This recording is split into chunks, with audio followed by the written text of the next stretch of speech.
Kapolri Jenderal Listio Sigit Prabowo punya harapan jika pemimpin tertinggi di institusi Polri bisa dipimpin oleh seorang polisi perempuan atau polwan. Dirinya pun mengajak para polwan mempersiapkan diri untuk kompetensi dalam memimpin nantinya. Menurut Listio, selama ini polwan telah berhasil menjalani penugasan yang berisiko tinggi. Ia pun menilai kemampuan tersebut menunjukkan polwan mampu mengemban tugas yang berisiko. Kata Listio dalam sambutannya pada pembukaan Tanwir 1 Aisyah di Hotel Tavia Heritage Jakarta Rabu 15 Januari. Listio menyebut seperti penugasan di tingkat internasional, Densus, Brimob, atau penjaga perdamaian yang memiliki resiko tinggi. Olehnya Kapolri mewarning para polisi laki-laki yang bisa saja sewaktu-waktu polwan memimpin institusi tersebut. Polri, kata Listio, selama ini membuka ruang bagi polwan untuk menjadi Kapolri.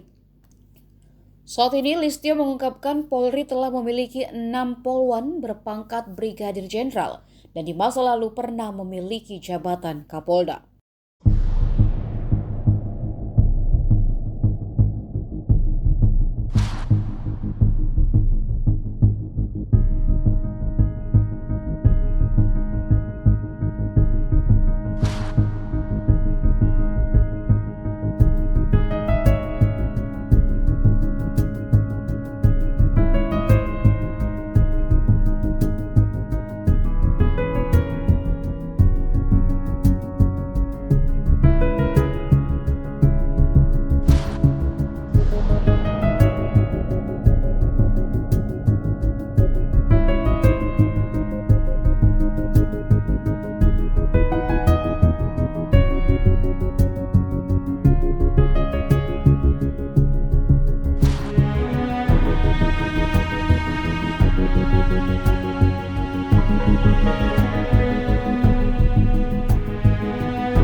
Download Tribun X sekarang, menghadirkan lokal menjadi Indonesia.